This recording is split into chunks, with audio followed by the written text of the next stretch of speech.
Welcome to the hottest movie review on the internet today, the A-List Review. I am your host, the Game Changer, Wes Troop. And with the recent release of a new I Know What You Did Last Summer film, I thought it would be a great time to jump into our mint-flavored time machine and head back to the year 1997 to take a look back at the original film. My review of the 1997 horror thriller I Know What You Did Last Summer, coming up now.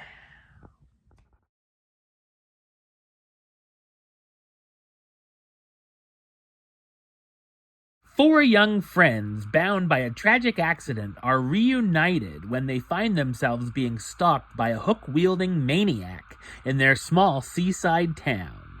So what did I think of I Know What You Did Last Summer? I thought it's a ho-hum slasher film. It's directed by Jim Gillespie in his directorial film debut, and he would go on to direct films such as Detox, aka I See You, with Sylvester Stallone. The film is written by Kevin Williamson, who also wrote the smash hit Scream the year before, and both movies helped revitalize the slasher genre. I would say this is like Scream's red-headed stepbrother, however. I saw this film once, back when it was released on the days of VHS, having a crush on JLH, like most humans, but remember not being that thrilled with it. Almost 30 years later, I can say it's still just as mediocre. I thought the premise is certainly an interesting one, and the setup is done pretty well. Set on the 4th of July after their graduation, this group of four friends' lives change forever when they accidentally hit someone on the road and dump the body into the lake, and vow to never speak of it again. 1 year later, the group of friends are haunted by the sins of their past when our heroine, Julie, receives a letter saying someone knows what they did and bodies begin to pile up. I like the experience has affected the characters one way or another, as they're not as successful as they were planning to be.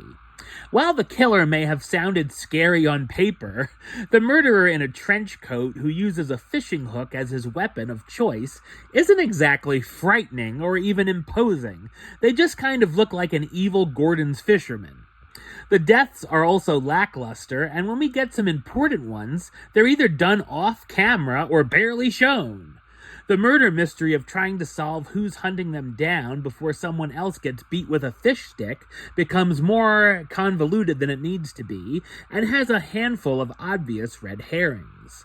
The reveal of who the fisherman is also feels like a letdown. The group of friends also don't have the best ideas when it comes to their investigation, making some dumb decisions. Of course, there's more than enough slasher movie cliches and tropes to go around. The film can also be unintentionally funny, and I find myself laughing out loud when I wasn't supposed to a number of times. The relationships between the friends fall flat, and it's honestly hard to root for them as they're either unlikable or dull. In fact, while Barry is a deplorable dick through the film, and I'm not sure how he has any friends to begin with, Ryan Phillippe's performance is fun to watch, at least, as the character flies off the handle from 1 to 1 million in a second. Of course, there's a lame sequel bait ending to top things off.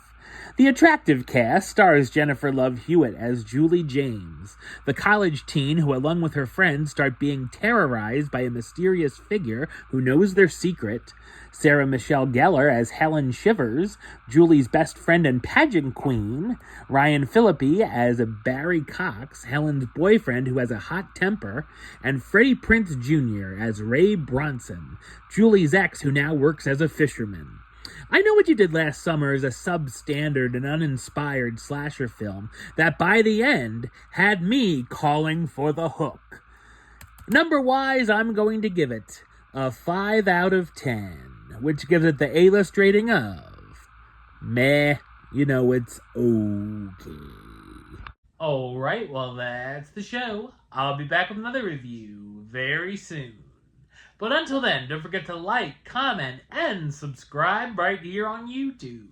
YouTube.com/Westside of 515.